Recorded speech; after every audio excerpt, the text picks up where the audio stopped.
Today we're smoking up a Kettle brisket at the pit, and it's real easy to do. You gotta check this out. Here we have about a 13-pound brisket, right? And this is often the way you'll get them from the butcher, right? Pre-done like this. Or you can have your butcher customize it for you. All right, so this is about 13 pounds. It's perfect. Now, the only thing you have to do preparing a brisket, and many of you know that, some of you don't, some are newbies here, right? Terrified that you're going to be doing your first brisket ever. Well, it's easy to do. Don't worry about it. Now, here we're just cutting off the hard fat, right? You need to trim your brisket a little bit. Now, you don't want to remove all your fat, right? That has advantages, like helps it keep a little moisture during the cook, blah, blah, blah. And so what you do here is just slice off some of this hard fat. Keep about maybe a quarter inch or so of the fat on, right? You don't have to be meticulous, and you'll see some guys do that. I mean, they'll just spend an hour trimming. No. Just get the hard fat off. Keep it to about a quarter inch or so, and don't worry about it. It'll be perfect, right? So here's slashers, just trimming it like that, right? Simple enough. And what hits the floor, of course, is for the raccoons at night. They love it when we're doing brisket. All right, so we'll show you a little bit of this here. It's not rocket science. Take your time. Again, now here's a little bit of that silver skin. Don't worry about it, right? And we'll just keep trimming, just like that. Simple enough. All right. Oh, yeah. Now, we could have cut away from this real quick, but again, some of you guys are new to this. There's no problem with that. We all start new, right? But guaranteed this will be good. All right, so the fat cap, we're not going to trim. We're going to leave that intact on the bottom, right? And now we're going to apply some glue, so to speak, to the brisket. Now, this will help hold on our rub that we're going to use. And a lot of guys will use mustard of one sort. Use a yellow mustard or your favorite mustard. And here we're adding some horseradish, right? We're going to kick up the flavor a little bit. A little background heat, although it's probably not noticeable, but the flavoring is there a bit. So we'll use our God-given gloves, our hands, and just rub it all over the top, just the way she likes it. Oh, yeah. Perfect. Looks good enough to eat already.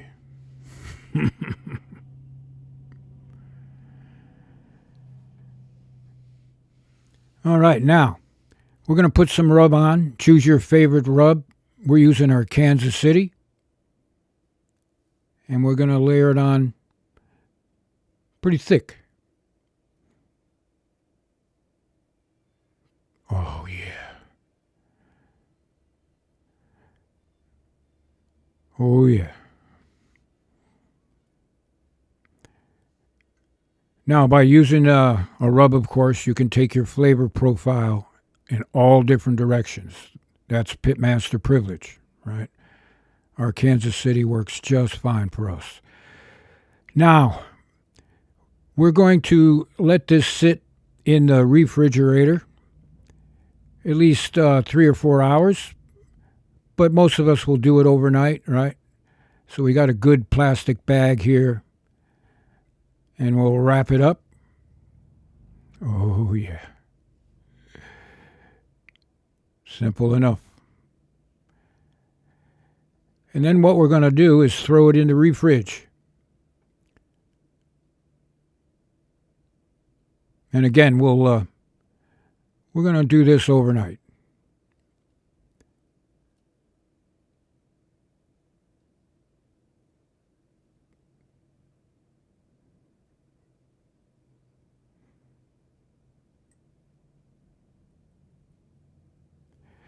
And in the miracle of time, this brisket has been in the refrigerator overnight. Obviously, we weren't out here watching it. And now we're going to take this to the grill.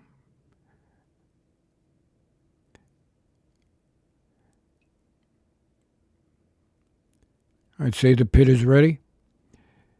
Now, we could throw this brisket on any one of our smokers out here. We certainly have a choice, as you can see. But we're going to do this one on the plain old kettle. And it's just as good. In fact, it is as good as any big smoker, right? So don't anybody fool you. If you got a kettle kicking around, you can do brisket too. All right. Oh, yeah. Simple enough. Now, we've got our kettle set up for indirect smoking, right? We're going to use this as an oven, so to speak. We don't want to put the brisket directly over the charcoal. So we'll take it out of this plastic bag.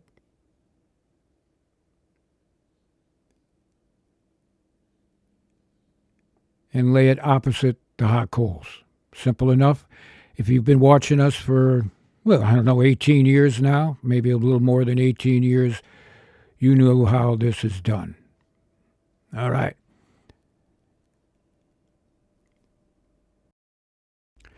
Now, so we don't have to keep lifting the lid of the kettle to check the temperature of the brisket, we're using these remote meat probes, right? You're familiar with that. And this way we can get know the ambient temperature of the kettle itself, right?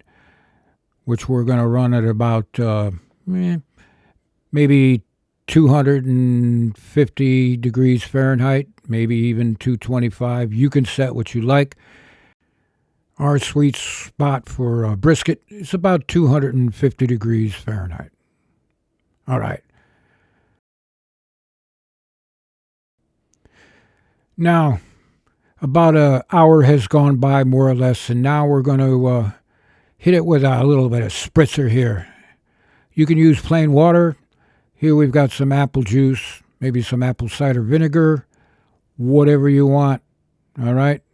Maybe even a little beer. That's up to you. And we'll spray it. And we want to do this, say, about every time you finish a beer, or at least once every half hour. All right? All right. Now, we'll spray it again. About another hour has gone by. Okay. This looks good enough to eat, but it's not. Oh, yeah. Look at that.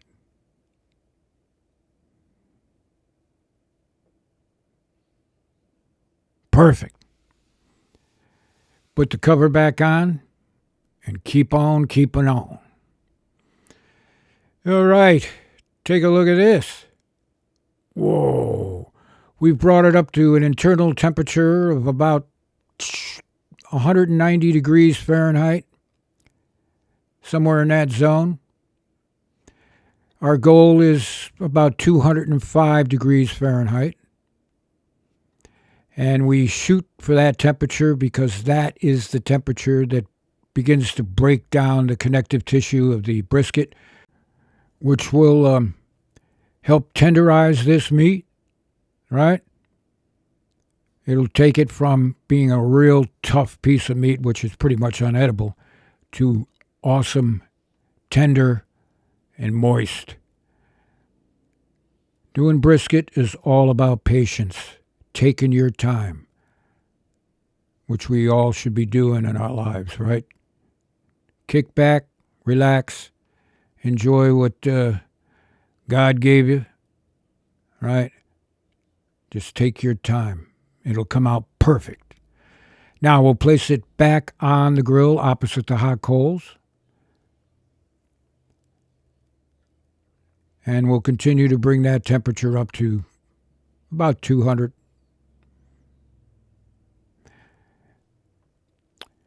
All right. Let's take a look. We'll remove those probes. We got the temperature we're after here.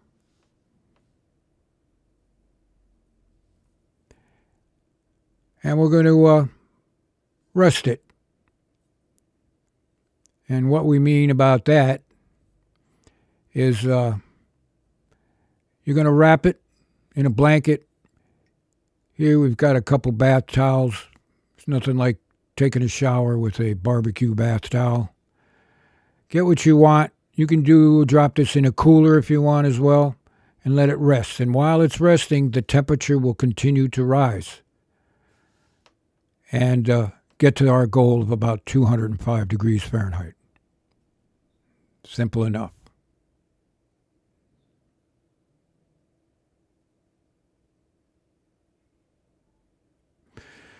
All right.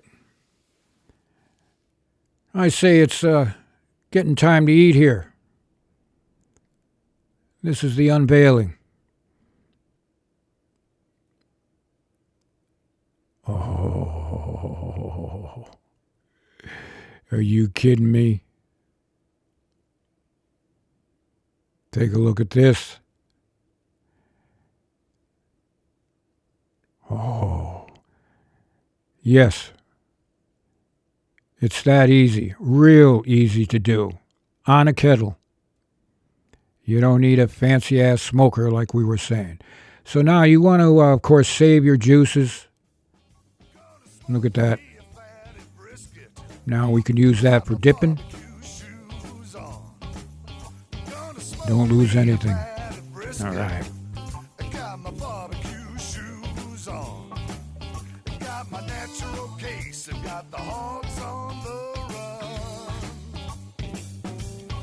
Now let's get the first cut. That's Pitmaster privilege right there. No, that was the cameraman. And you want to cut thin slices.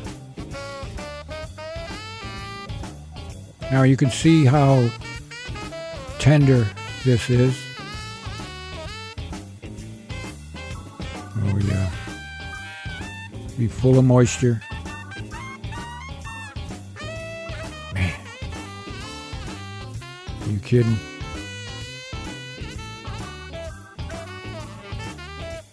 That's a blessing right there.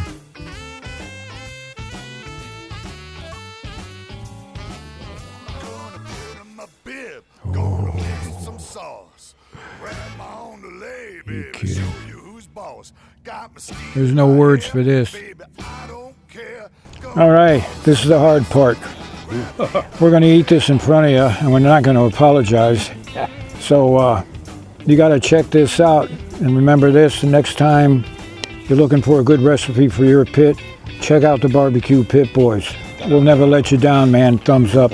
All right, let's do it, man. Come on in here. Look at this. Look, look, look, look, look, look. Oh, man. Perfect, folks. Perfect. Oh, my goodness. Smoke ring. It's not overly smoky. That's nope. Man. It's like perfect. Wow. Tell you what. You guys cooked this for a long time. This is crazy, man. Fruit to your labor. Mm-hmm. Look at that smoke. Perfect. Mm-hmm. Beautiful. Well done, gents. Doing the dip. Mm-hmm.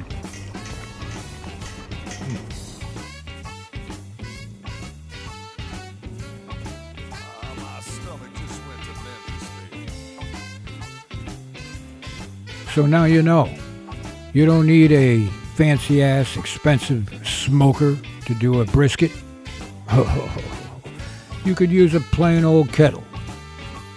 And it's real easy to do.